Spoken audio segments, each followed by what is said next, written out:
ஒரு நாட்டை வழிநடத்துற தலைவன் இதை செய்ய மாட்டான். நாட்டை நேர்மையற்ற நிர்வாகிகள்கிட்ட கொடுத்ததுனால அவங்களுக்கு எந்த செய்யறதுன்னு தெரியல. வழிகளை கடந்து வந்திருக்கின்றார். எந்த வழி இன்னொரு வழியே வந்த வழியா, சாலை வழியே வந்த வழி? இந்த வழினா எந்த வழின்னு சொல்லணும். நான் திருப்பி பதில் கேட்டல. என் மொழி உலகத்தின் முதல் மொழி சிதைத்து அழிக்கப்பட்டுருச்சு. ஐயோ, என் மொழி செத்து போச்சு.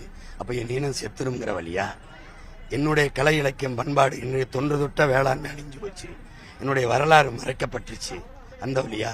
உழைப்பிலிருந்து என் மக்களை வெளியேற்றிட்டு என் நிலம் பறிபோக போகுது. அந்த வழியா? 850 மீனவனை 40க்கும் மேற்பட்ட மீனவனை சுட்டு கொண்டிருக்கான். அந்த வழியா? எந்த வழி? 20 பேர் ஆந்திர காட்டுக்குள் கொண்டாங்க. அந்த வழியா? 400க்கும் மேற்பட்ட விவசாய பெருங்குடி மக்கள் தற்கொலை பண்ணி சேர்த்திருக்கான். அந்த வழியா? ஸ்டெர்லைட்டுக்காக போராடி தூத்துக்குடியில 13 பேருக்கு மேல சுட்டுக் கொல்லப்பட்டிருக்காங்க. அந்த வழியா? எந்த வழின்னு இருக்குல்ல. வன்புணர்வு செய்து நாளுக்கு நாள் பச்சிலங்குளது 2 வயசு குழந்தை, 60 வயசு அம்மா, 17 வயசு பெண்ணெல்லாம் கொல்லப்படுறாங்க.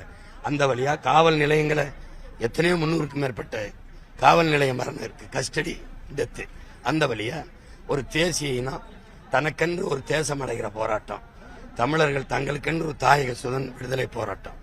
அந்த போராட்டத்தை அழிச்சு இங்க இருக்கிற கட்சி ஆட்சிகள் நசுக்கி நாசமாக்குச்சு.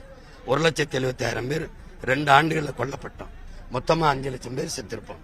பச்சிளம் குழந்தைகள், கர்ப்பிணி பெண்கள், கருக்கட்டையானோம். ஒரு இன விடுதலைக்கு போராடி செத்து கருவிச்சே. அந்த வழியா? எந்த வழின்னு சொல்லணும்ல. சொந்த வழி மக்கள் வழியாகாது.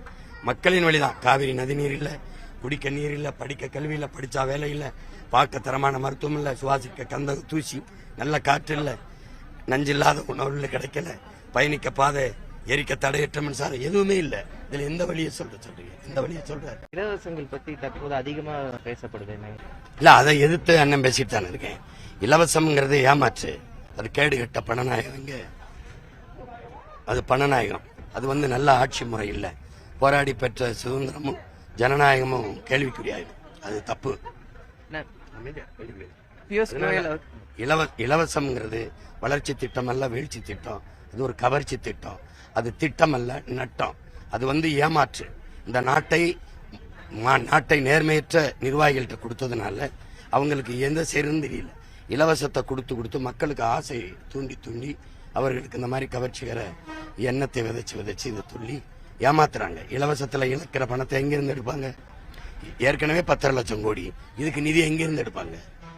மக்கள்கிட்ட இருந்த அத்தியாவசிய பொருள்கள்ல 2 மடங்கு 3 மடங்கு வரியா விதிச்சு எடுப்பாங்க. இது ஏற்புடையது அல்ல.